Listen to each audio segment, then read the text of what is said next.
بسم اللہ الرحمن الرحیم۔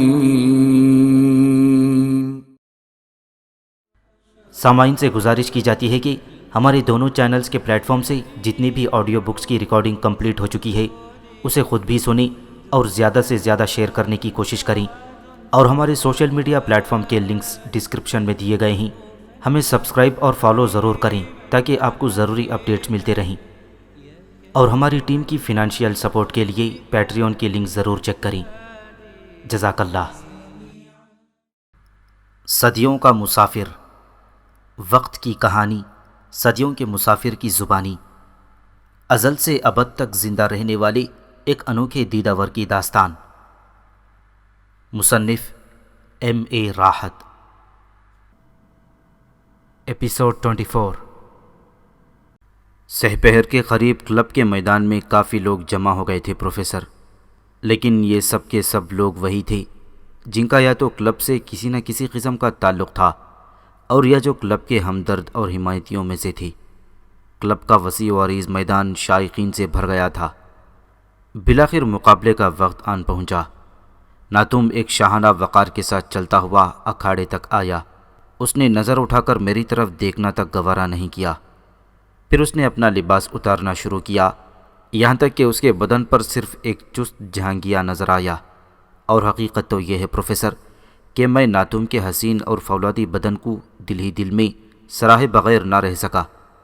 اس کا بدن یونان کے تصوراتی دیوتاؤں کے مجسموں کی طرح متناسب اور سڈول تھا۔ ایسا معلوم ہوتا تھا کہ قدرت نے اس کے ہر حصے جسم پر گوشت کی مناسب ترین مقدار لگائی ہے۔ کاش کہ اس شخص کا ذہن بھی اتنا ہی حسین ہوتا جتنا حسین اس کا بدن ہے، میں نے دل میں سوچا، اور اس سے مقابلے کے لیے اکھاڑے میں اتر گیا۔ اگر تمہارے ہاتھ پیر کی کوئی ہڈی ٹوٹ جائے تو مجھ سے شکوہ و شکایت نہ کرنا، اس نے ایک بار پھر مجھے ذلیل کرتے ہوئے کہا۔ جو کچھ کہنا ہے استاد سے کہنا، کیونکہ یہ اسی کا فیصلہ ہے کہ میں تم سے مقابلہ کروں۔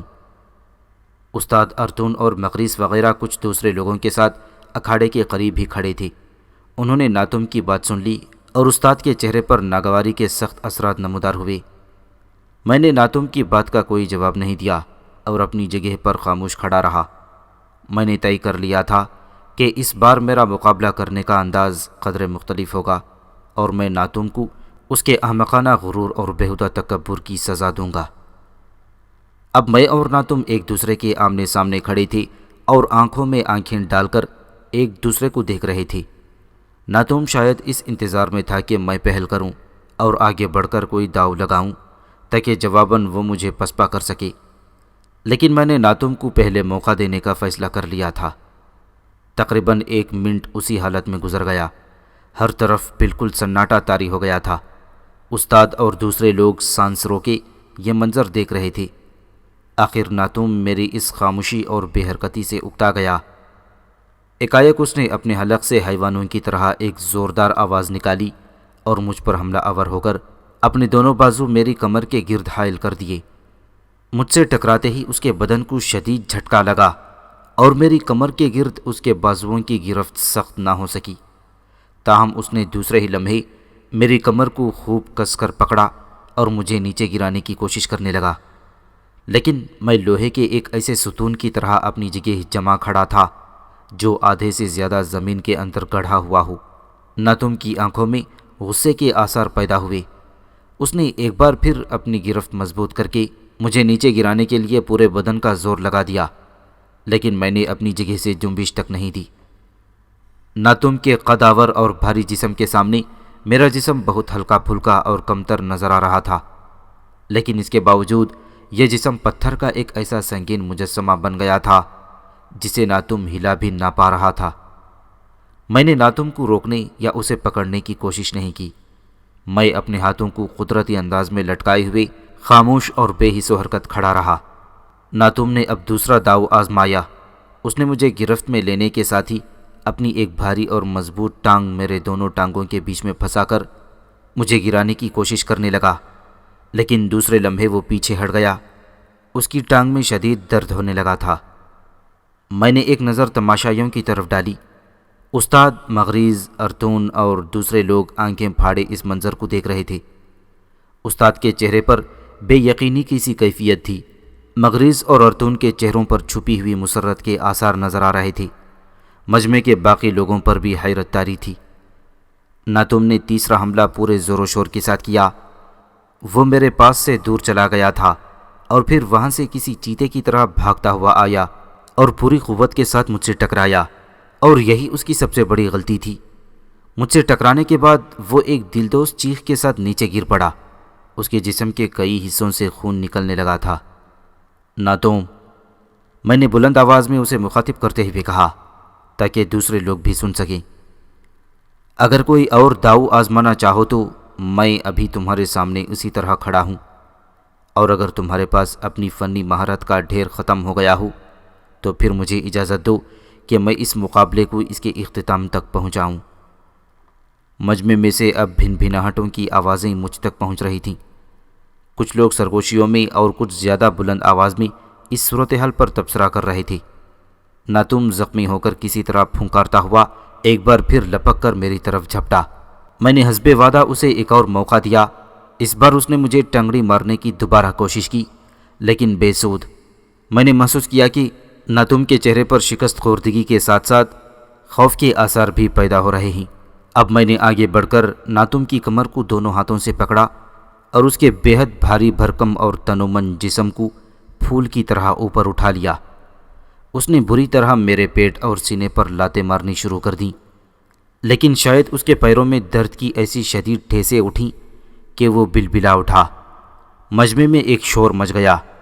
مغریز کود کر اکھاڑے میں آ گیا، لیکن استاد نے آگے بڑھ کر اس کا بازو پکڑا اور ڈانٹ کر اسے باہر آنے کو کہا۔ ناتوم میرے ہاتھوں میں کسی موٹے سے بیمار چوہے کی طرح لٹکا ہوا تھا اور میں اسے تھامے ہوئے سارے اکھاڑے کا چکر لگا رہا تھا۔ ہر طرف سے تماشائی تالیاں بجا رہی تھی اور نعرۂ تحسین بلند ہو رہی تھی۔ مغریز بھی خوشی کے مارے ناچ رہا تھا۔ استاد کے چہرے پر غم اور خوشی کے ملے جلے تاثرات تھے۔ باقی لوگ جوش، حیرت اور مسرت کے ساتھ یہ منظر دیکھ رہے تھے۔ تماش بینیوں کی تعریف تو ہمیشہ جیتنے والوں کے لیے ہی ہوتی ہے۔ میں نے ناتوم کو پورے اکھاڑے میں 2 چکر دیے اور پھر اسے آہستہ سے زمین پر کھڑا کر دیا۔ اس کا پورا جسم بری طرح کانپ رہا تھا اور وہ اپنی ٹانگوں پر کھڑا نہ رہ سکا۔ میں اسے چھوڑ کر اکھاڑے سے باہر نکلا اور مجمع جیسے مجھ پر ٹوٹ پڑا۔ سب سے پہلے استاد نے مجھے مبارکباد دی۔ مغریز خوشی کے عالم میں مجھ سے لپٹ گیا۔ ارطون نے میرے چہرے کے بے شمار بوسے لے ڈالے۔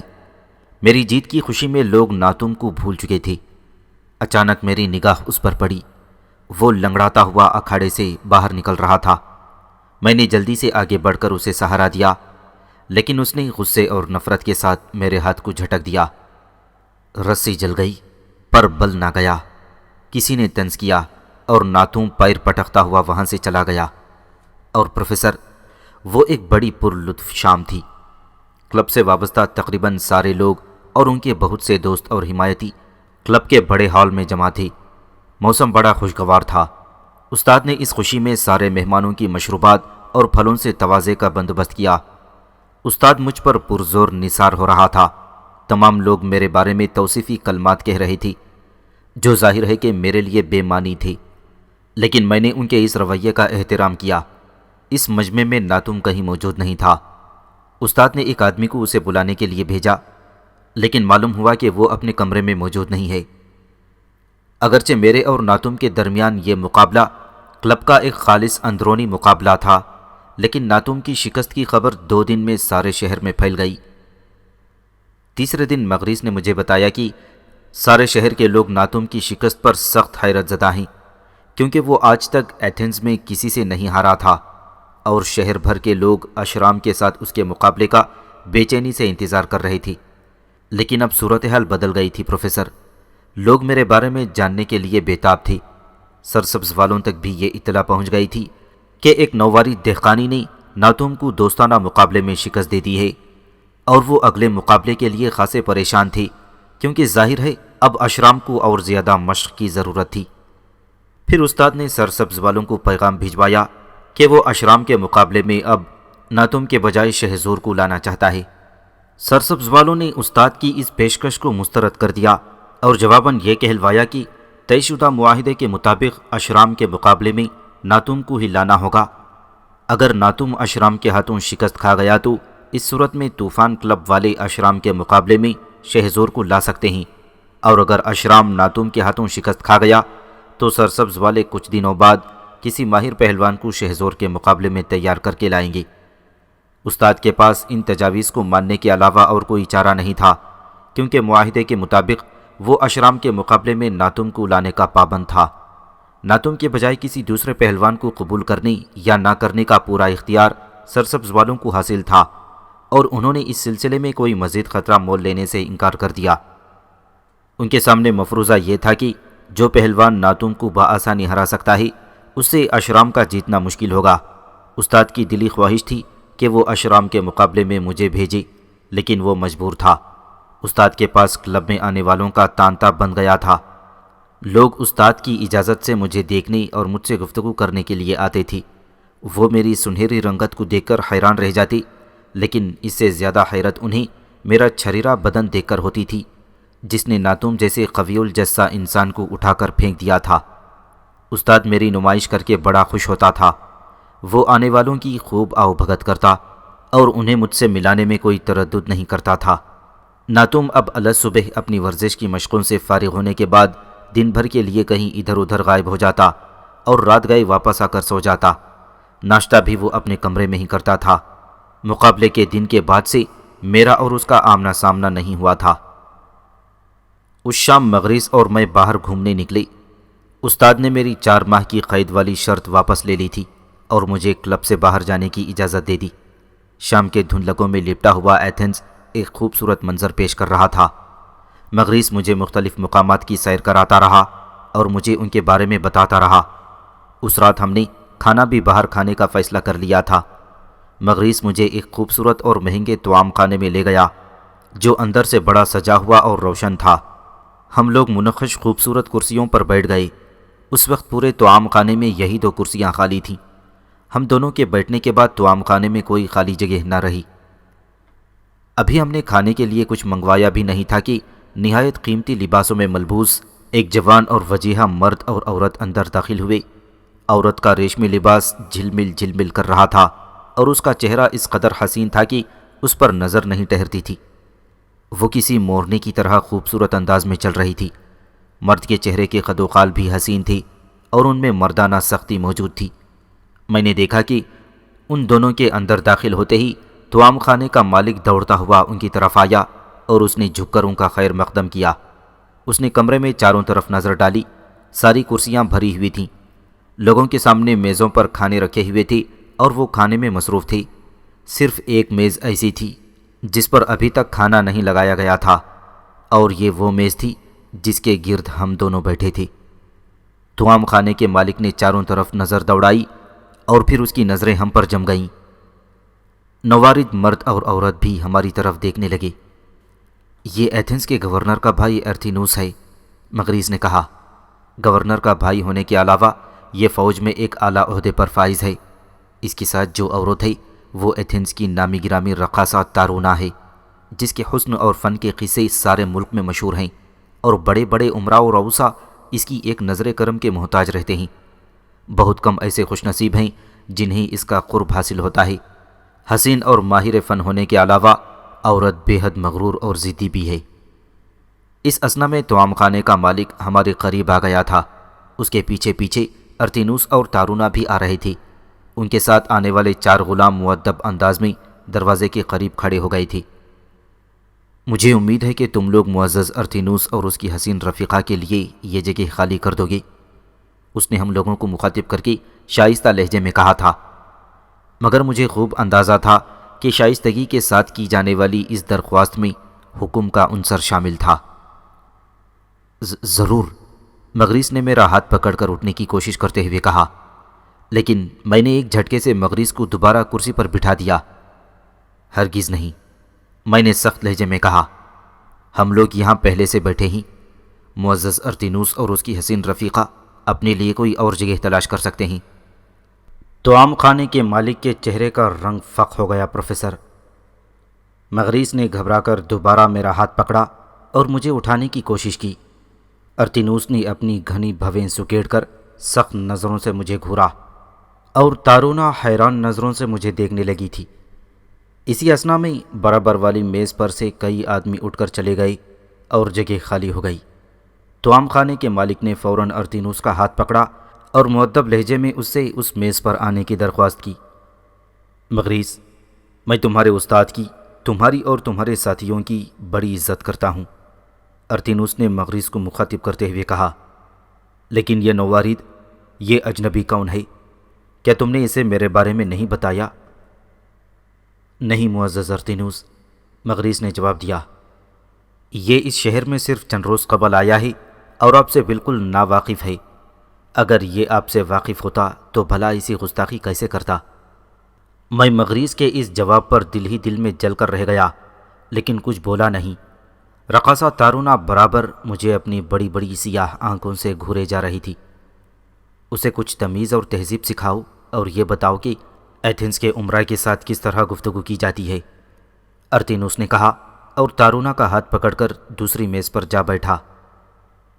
تم نے تو مروا دیا تھا شہزور، مغریث نے گھبرائے ہوئے لہجے میں مجھ سے کہا۔ میں نے تمہیں بتا بھی دیا تھا کہ وہ گورنر کا بھائی اور ایک اعلیٰ فوجی افسر ہے، پھر بھی تم نے اس کے ساتھ ایسا رویہ اختیار کیا۔ میں نے کوئی غلط رویہ اختیار نہیں کیا، میں نے سختی سے کہا، ہم لوگ یہاں پہلے سے بیٹھے ہوئے تھے اور وہ ہمیں اٹھانے والا کون ہوتا ہے؟ مگر وہ ایک با اختیار اور با اقتدار شخص ہے۔ اور یہ بھی سن لو، میں نے مغریث کی بات کو کاٹتے ہوئے کہا کہ میں نے اسے اس وقت صرف اس لیے چھوڑ دیا ہے کہ تمہارے اور استاد کے لیے کوئی مشکلات پیدا نہ ہو جائیں، ورنہ میں اس قسم کی گفتگو کرنے والے غرور انسانوں کا سر جھکانا اچھی طرح جانتا ہوں۔ سنو شہزور، مغریث نے سنجیدگی سے کہا، یہ ایتھنز ہے، یونان کا دارالحکومت، امراء، رؤساء، وزراء، فوجی افسران اور صاحب اقتدار و اختیار لوگوں کا شہر۔ یہ تمہارا گاؤں یا قصبہ نہیں ہے جہاں سے تم سیدھے چلے آ رہے ہو۔ یہاں تمہیں ہر قدم پر محتاط اور ہوشیار رہنا پڑے گا۔ یہاں صرف جسم کی طاقت ہی سب کچھ نہیں ہوتی، جسم سے زیادہ اقتدار کی طاقت اہمیت رکھتی ہے۔ تم لاکھ زبردست پہلوان ہی سہی، لیکن صاحب اقتدار لوگوں کے ساتھ گستاخی نہیں کر سکتے۔ میں جانتا ہوں، میں نے پرسکون لہجے میں جواب دیا، لیکن میں ناانصافی کے خلاف آواز بلند کرنا مردانگی کی شان کے عین مطابق سمجھتا ہوں۔ بہرحال اس قصے کو ختم کرو اور کھانا منگواؤ۔ بات یہ ہے پروفیسر کہ میں اس سے اس بارے میں زیادہ گفتگو کرنا نہیں چاہتا تھا، کیونکہ نہ وہ میری بات مان سکتا تھا اور نہ اپنی بات مجھ سے منوا سکتا تھا۔ اس بیچارے کو کیا معلوم تھا کہ ارتینوس جیسے کتنے ہی امیروں کو میں نے اپنی ٹھونکروں سے روندا ہے۔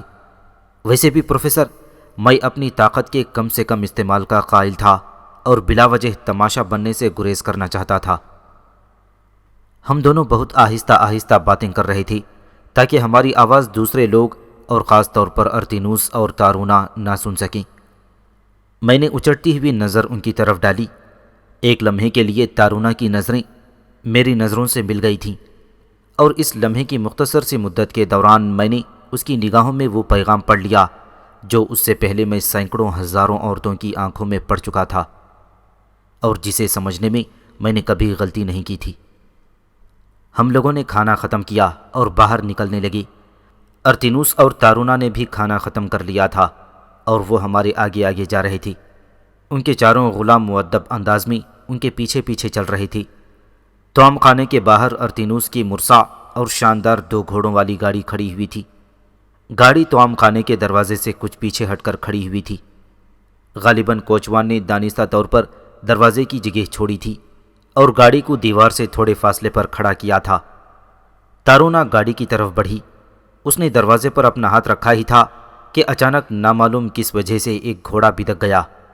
وہ بڑے زور سے ہنہنایا اور اپنی اگلی 2 ٹانگوں پر کھڑا ہو کر پیچھے ہٹنے لگا۔ اس کی دیکھا دیکھی دوسرا گھوڑا بھی زور سے ہنہنانے لگا اور وہ بھی پیچھے ہٹنے لگا، اور گاڑی ایک دم گھوم کر ٹیڑھی ہو گئی۔ تارونا کے ہاتھوں سے دروازہ چھوٹ گیا۔ وہ تیزی سے پیچھے کی طرف ہٹی، مگر پیچھے دیوار تھی اور سامنے سے گاڑی ترچھی ہو کر اسی کی طرف تیزی سے آ رہی تھی، اور اس نے توام خانے کے دروازے کی راہ بھی روک لی تھی جہاں تارونا کو پناہ مل سکتی تھی۔ کوچوان اور چاروں غلام بجلی کی سی تیزی کے ساتھ گھوڑوں کی جانب لپکے اور انہیں آگے کھینچنے کی کوشش کرنے لگے، لیکن گھوڑے برابر پیچھے ہٹ رہے تھے اور اگلے چند لمحوں میں تارونا کا جسم دیوار اور گاڑی کے درمیان پھنس کر کچلا جانے والا تھا۔ وہ بری طرح چیخ رہی تھی۔ ارتینوس اس تک پہنچنے سے قاصر تھا کیونکہ اس کے اور تارونا کے درمیان گاڑی حائل تھی جو تیزی سے پیچھے ہٹ رہی تھی۔ یہ سارا واقعہ محض چند لمحوں میں پیش آیا اور محض چند ہی لمحوں میں نے اسے اس کے انجام تک پہنچا دیا۔ قبل اس کے کہ تارونا کا جسم گاڑی اور دیوار کے درمیان دب کر پچک جائے، میں نے آگے بڑھ کر گاڑی کے پیچھے والے حصے کو پکڑ لیا جو تیزی سے تارونا اور دیوار کی طرف بڑھ رہا تھا۔ ایک ہاتھ سے مضبوطی سے پکڑ لیا جس کی وجہ سے گاڑی اپنی جگہ جم کر رہ گئی۔ پھر میں نے اسے دھکا دیا اور گاڑی گھوڑوں سمیت آگے کو لڑک گئی۔ دیوار اور گاڑی کے درمیان خاصی جگہ بن گئی تھی۔ تارونا تیزی سے گاڑی کے پیچھے سے نکل گئی اور تارونا کے نکلنے کے بعد میں نے گاڑی پر سے اپنا ہاتھ ہٹا لیا۔ اس اثنا میں کوچوان نے غلاموں کی مدد سے گھوڑوں کو رام کر لیا تھا۔ میں نے گاڑی کے ساتھ جو کچھ کیا تھا اسے پوری طرح صرف دو لوگ دیکھ سکے تھے، ایک تو تارونا اور دوسرے مغریز جو میرے قریب موجود تھا۔ ارتینوس میرے پیچھے تھا، اس لیے اسے صحیح اندازہ نہیں ہو سکا تھا کہ گاڑی کس وجہ سے پیچھے ہٹنے سے رک گئی تھی، لیکن تارونا نے اس منظر کو اچھی طرح دیکھ لیا تھا۔ وہ حیرت اور بے یقینی کے ملے جلے جذبات کے ساتھ مجھے غور سے دیکھ رہی تھی۔ دوبارہ گاڑی میں سوار ہونے سے پہلے اس نے پیچھے پلٹ کر ایک بار پھر میری طرف دیکھا اور ہولے سے ہونٹ دبا کر مسکرائی۔ ارتینوس اس کی اس مسکراہٹ کو نہیں دیکھ سکا۔ اگلے لمحے گاڑی روانہ ہو گئی۔ سچ بتاؤ شہزور، تم نے دو گھوڑوں کی طاقت سے پیچھے ہٹتی ہوئی گاڑی کو ہاتھ سے روکنے کے لیے کون سا داؤ استعمال کیا تھا؟ مغریس نے گاڑی روانہ ہو جانے کے بعد مجھ سے پوچھا۔ میرے علم کے مطابق پورے ایتھنز میں کوئی ایک جوان بھی ایسا نہیں ہوگا جو دو گھوڑوں کی گاڑی کو ایک ہاتھ سے روک سکی۔ میرا خیال ہے دوست تم جاگتے میں خواب دیکھنے کے عادی ہو گئی ہو، میں نے مسکراتے ہوئے پوچھا۔ وہ کیسے؟ اس نے پوچھا۔ بھلا تم خود ہی سوچو کہ کیا کوئی انسان دو گھوڑوں والی گاڑی کو روک سکتا ہے؟ میں نے کہا۔ میں چونکہ گاڑی کے قریب تھا اس لیے میں نے تارونا کو خطرے میں دیکھ کر بالکل فطری طور پر گاڑی پر ہاتھ رکھ دیا، یا یوں کہو کہ میرا ہاتھ خود بخود گاڑی پر چلا گیا تھا۔ یہ تو محض ایک اتفاق تھا کہ گھوڑوں نے عین اس وقت پیچھے ہٹنا بند کر دیا اور گاڑی رک گئی۔ پھر وہ دوبارہ کیسے آگے بڑھی؟ مغریس نے پوچھا۔ میرا خیال ہے کہ اس وقت تک کوچوان نے غلاموں کی مدد سے گھوڑوں پر قابو پا لیا تھا اور انہیں آگے بڑھا دیا تھا، میں نے جواب دیا۔ شاید ایسا ہی ہو، مغریز نے الجھے ہوئے ذہن کے ساتھ جواب دیا، مگر مجھے تو بالکل ایسا معلوم ہوا کہ جب تم نے گاڑی کے پچھلے حصے پر ہاتھ رکھ کر زور لگایا تو عین اسی وقت گاڑی رک گئی، اور پھر تم نے جب اسے دھکا دیا تو وہ گھوڑوں سمیت آگے بڑھ گئی۔ میں نے خود گھوڑوں کو آگے گھسٹتے ہوئے دیکھا جیسے انہیں کوئی پیچھے سے دھکیل رہا ہو۔ یہ تمہارا وہم ہے دوست، میں نے اسے بہلانے کے لیے کہا۔ دنیا میں کوئی ایسا انسان موجود نہیں ہے جو یہ کام کر سکے۔ یقیناً تم ٹھیک کہتے ہو، مغریس نے جواب دیا۔ ایسا کام انسان نہیں صرف دیوتا کر سکتے ہیں، لیکن ایک بات ضرور ہے، اور وہ یہ کہ نہ صرف میرے بلکہ شام کو کلب میں موجود تمام لوگوں کے اندازے کے مطابق تمہارا جسم غیر معمولی طاقت کا سرچشمہ ہے۔ تم دیکھنے میں ایک عام صحت مند آدمی چھریرے بدن کے نظر آتے ہو، اور تمہارے اندر اس کے سوا اور کوئی نمایاں خصوصیت نظر نہیں آتی کہ تمہاری جلد اور بالوں کی رنگت سنہری ہے۔ لیکن مجھے اچھی طرح یاد ہے کہ تم نے کس طرح ایک ہلکے سے جھٹکے میں مجھے نیچے گرا دیا تھا، اور ناتم کے مقابلے میں تم نے جو قوت کا مظاہرہ کیا ہے وہ حیرت انگیز تھا۔ ناتم تمہیں تمہاری جگہ سے ایک انچ بھی نہیں ہلا سکا تھا۔ میں تمہارا دوست ہوں اور تمہیں کامیاب دیکھنا چاہتا ہوں۔ کیا تم مجھے نہیں بتاؤ گے کہ تمہاری اس زبردست قوت کا کیا راز ہے؟ میری قوت کا کوئی راز نہیں، میں نے مسکرا کر جواب دیا۔ اور پروفیسر، میں اسے بتاتا بھی کیا؟ میں بھلا اپنی قوت کے راز کی کس طرح تشریح کر سکتا تھا؟ رات زیادہ ہو گئی تھی۔ اب ہم لوگوں نے گھر کا رخ کیا۔ طوفان کلب کی عمارت ہی ہمارا گھر تھی۔ جب ہم گھر پہنچے تو استاد ہمارا انتظار کر رہا تھا۔ اس نے ہمارے انتظار میں ابھی تک کھانا بھی نہیں کھایا تھا۔ مغریز نے اسے بتایا کہ ہم لوگوں نے کھانا باہر ہی کھا لیا ہے۔ میں نے گھر واپس آتے ہوئے مغریز کو منع کر دیا تھا کہ میرے گاڑی روکنے والی بات کا کسی سے بھی ذکر نہ کرے، ورنہ لوگ میرے بارے میں طرح طرح کی قیاس آرائیاں شروع کر دیں گے۔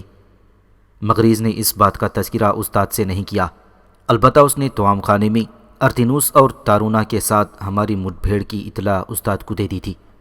استاد نے پوری بات سننے کے بعد کہا، شہزور، تم اب طوفان کلب سے وابستہ ہو۔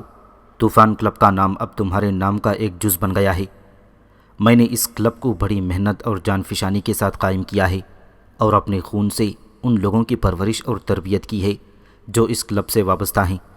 مجھے یہ کلب دنیا کی ہر شے سے زیادہ عزیز ہے۔ میں تم سے درخواست کرتا ہوں کہ جوانی کے جوش میں کوئی ایسا غلط قدم نہ اٹھانا جس سے کلب کو کوئی نقصان پہنچے۔ مجھے اپنی کوئی پرواہ نہیں، لیکن میں اس کلب کو اپنے مرنے کے بعد بھی پھلتا پھولتا دیکھنا چاہتا ہوں۔ میں اب تیزی سے بوڑھا ہو رہا ہوں اور معلوم نہیں کب دیوتا مجھے آسمان پر بلا لیں۔ مجھے اپنی زندگی میں ہی اپنا جانشین بھی مقرر کرنا ہے، اور ہو سکتا ہے کہ نہ تم اور اشرام کے درمیان مقابلے کے بعد میں کوئی فیصلہ بھی کر لوں۔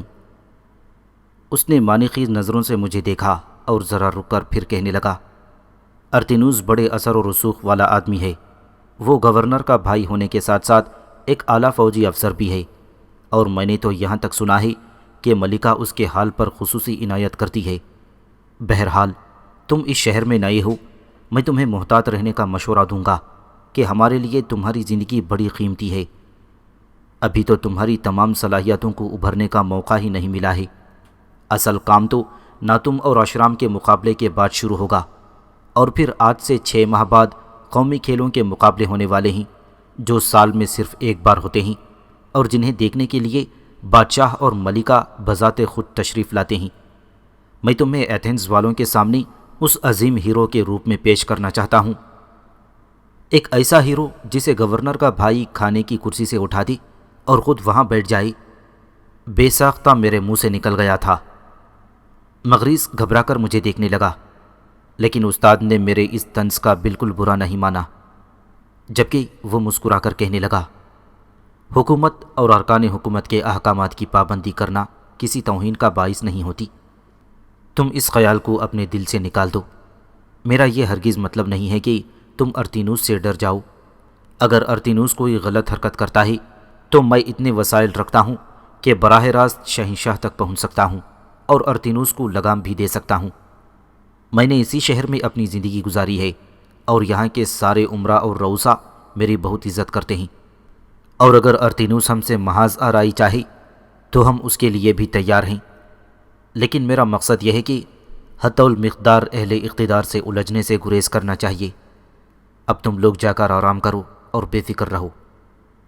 ہم دونوں اوپر اپنے اپنے کمروں میں چلے گئے، اور دوسرے دن دوپہر کو ایک نیا واقعہ پیش آ گیا۔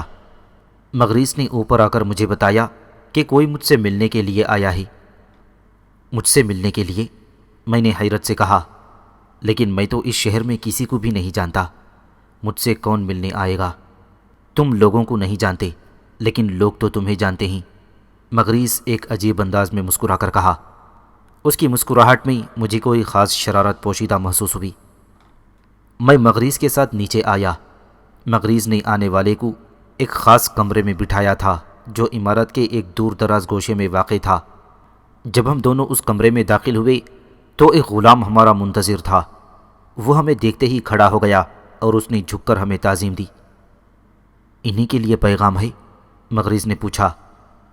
جی ہاں، غلام نے ادب سے جواب دیا۔ کل میں اپنے ملکہ کے ساتھ تھا اور میں نے انہیں توام خانے میں دیکھا تھا۔ ملکہ نے مجھے ہدایت کی کہ آپ کے ذریعے ان سے رابطہ قائم کرنے کی کوشش کروں۔ ملکہ آپ کو خوب جانتی ہیں اور آپ کے فن کو سراہتی ہیں۔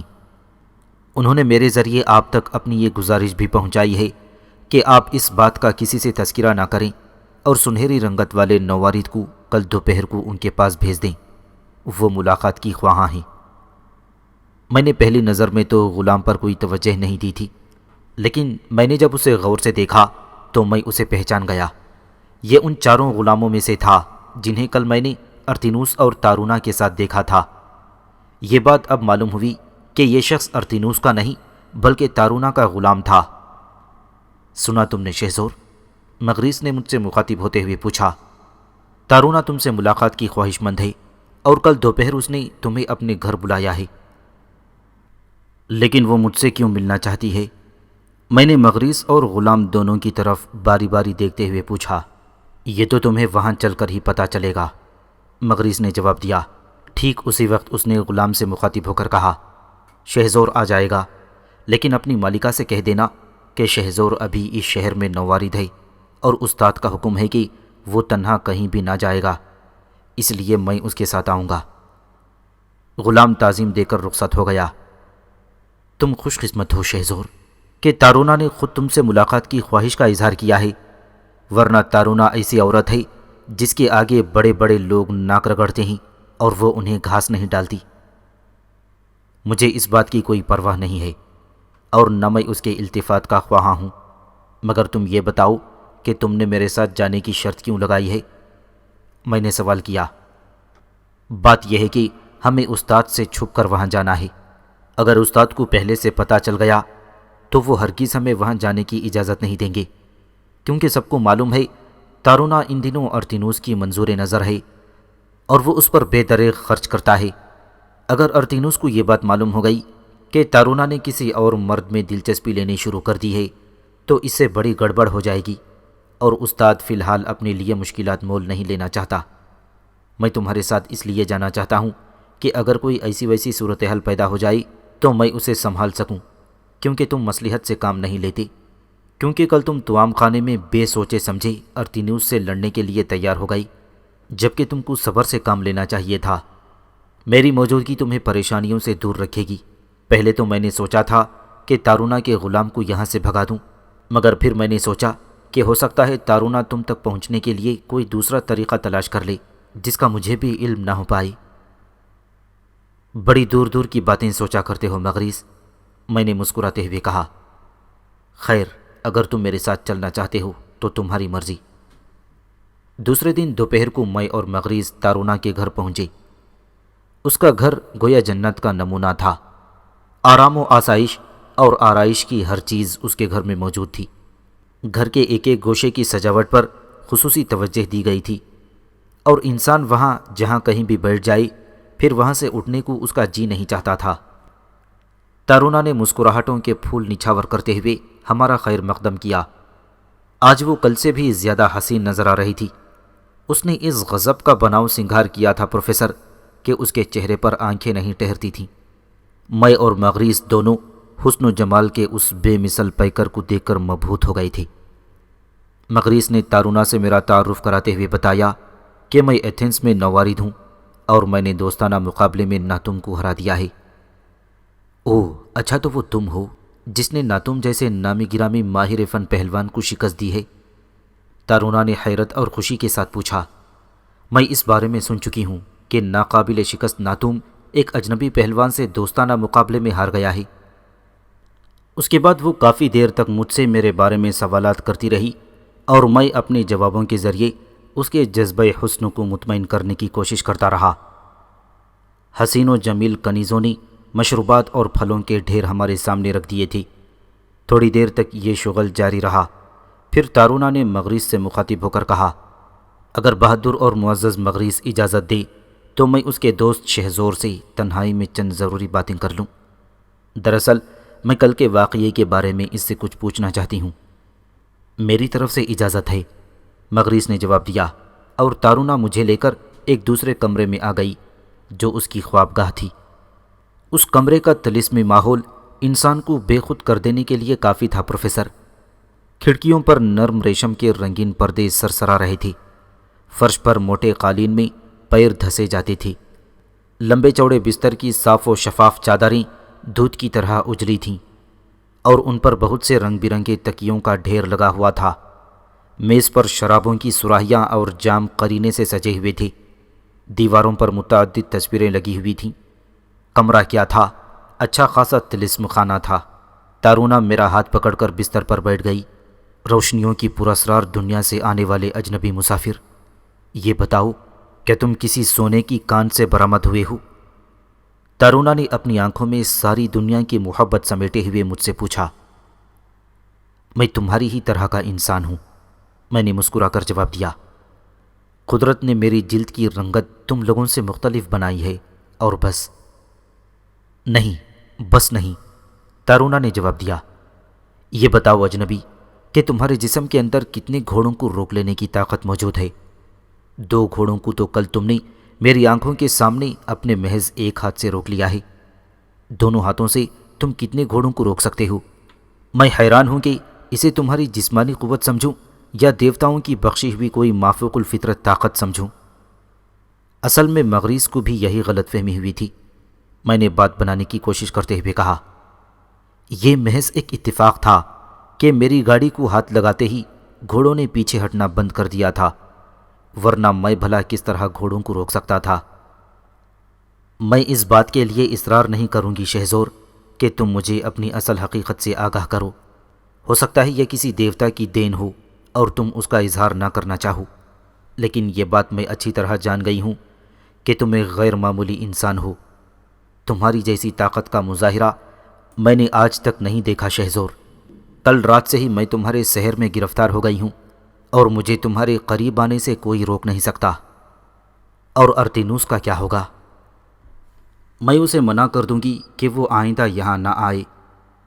وہ ہر ماہ مجھے ایک بھاری رقم اس شرط کے ساتھ دیتا ہے کہ میں صرف اس کی ہو کر رہوں، لیکن میں اس کی ساری رقم واپس کر دوں گی۔ میرے پاس پہلے ہی دولت کے انبار لگے ہوئے ہیں۔ میں اسے اس سے بھی زیادہ دولت دے سکتی ہوں جتنی وہ اب مجھے دے چکا ہے۔ لیکن وہ گورنر کا بھائی ہے اور ایک اعلیٰ فوجی افسر بھی، میں نے کہا۔ لیکن میرے بھی ملکہ سے خصوصی مراسم ہیں، وہ میرے حال پر عنایت کرتی ہے۔ مجھے یقین ہے کہ ملکہ کی فہمائش کے بعد ارتینوس مجھے یا تمہیں کوئی نقصان پہنچانے کی جرت نہیں کرے گا۔ میں تو تمہارے لیے مرنے کے لیے بھی تیار ہوں، لیکن میں یہ نہیں چاہتی کہ تمہیں کوئی نقصان پہنچے۔ میں کل ہی شاہی محل جا کر ملکہ کے حضور حاضری دوں گی اور ان سے کہوں گی کہ میں ارتینوس کو چھوڑ رہی ہوں۔ پھر میں ارتینوس کو بھی سب کچھ بتا دوں گی اور اسے کہوں گی کہ میرا اور اس کا معاہدہ ختم ہو چکا ہے۔ میں اپنی بقیہ زندگی تمہارے قدموں میں گزار دوں گی۔ میرے بن جاؤ شہزور، میرے بن جاؤ۔ سنو تارونا، میں نے محبت سے اس کے چہرے کو اپنے دونوں ہاتھوں میں تھامتے ہوئے کہا، تمہیں انتظار کرنا ہوگا۔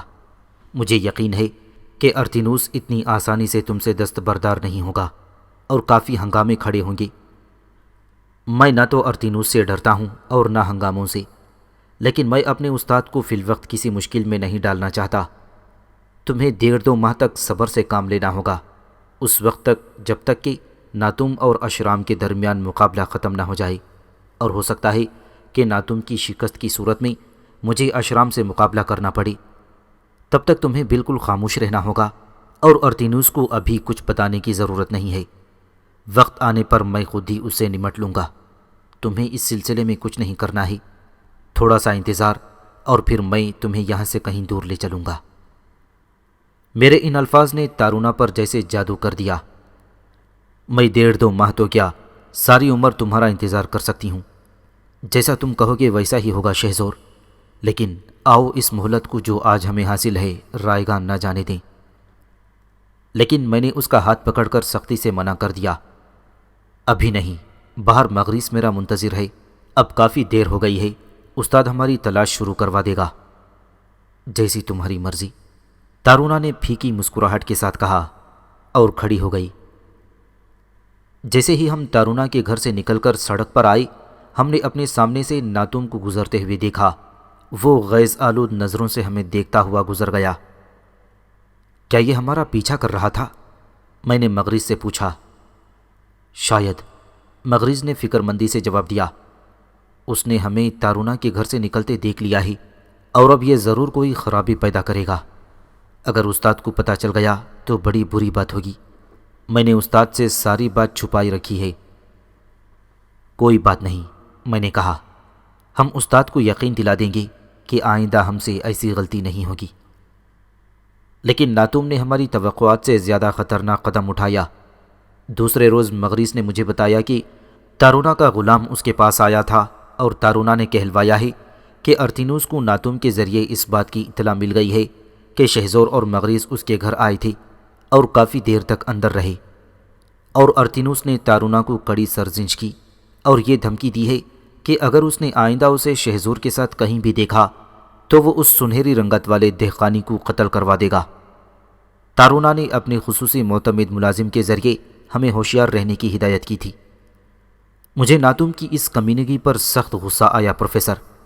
مغریس نے بھی اس کی اس حرکت پر سخت اظہار نفرت کیا، لیکن مشکل یہ تھی کہ ہم نہ تو استاد سے اس کی شکایت کر سکتے تھے اور نہ ہی ہم خود اس سے کچھ کہہ سکتے تھے۔ میں اگر چاہتا تو ناتم اور ارتینوس وغیرہ سب کے مزاج درست کر سکتا تھا، لیکن ابھی صبر سے کام لینا تھا۔ اور یہ اس واقعے کے 2 دن بعد کی بات ہے۔ میں اور مغریس تقریباً روزانہ ہی شام کو گھومنے پھرنے نکل جاتے تھے اور اکثر رات کو کافی دیر سے واپس آتے۔ اس دن واپسی میں ہمیں کافی دیر ہو گئی تھی۔ شراب کے نشے میں چور ایک مہوش بری طرح میرے پیچھے پڑ گئی تھی اور اسے جان چھڑانا مشکل ہو گیا تھا۔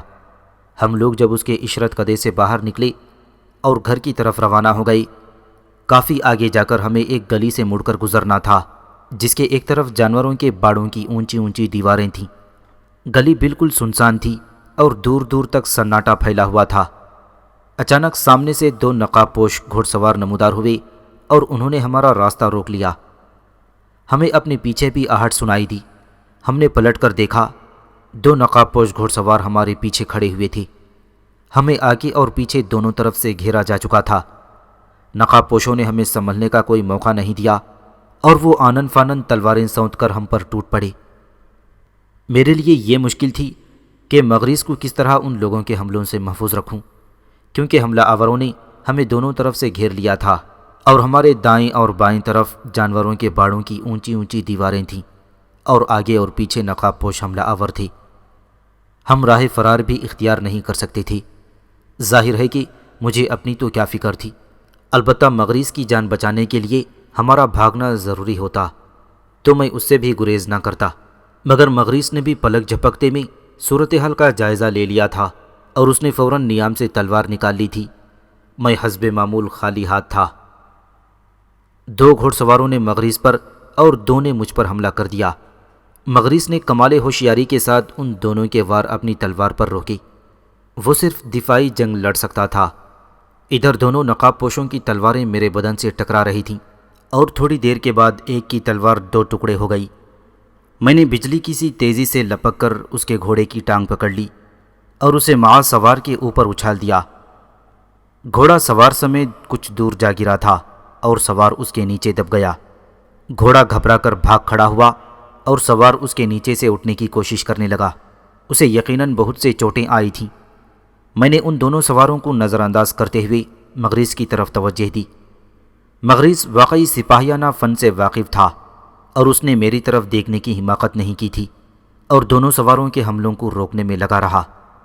میں نے آگے بڑھ کر مغریس پر حملہ کرنے والے آدمی کو کمر سے پکڑ کر جھٹکا دیا اور وہ نیچے گر پڑا، لیکن اس اثنا میں دوسرے حملہ آور کی تلوار مغریس کے شانے میں اتر گئی تھی۔ وہ ایک چیخ کے ساتھ نیچے گر پڑا اور اس کے شانے سے خون کا فوارہ بہہ رہا تھا۔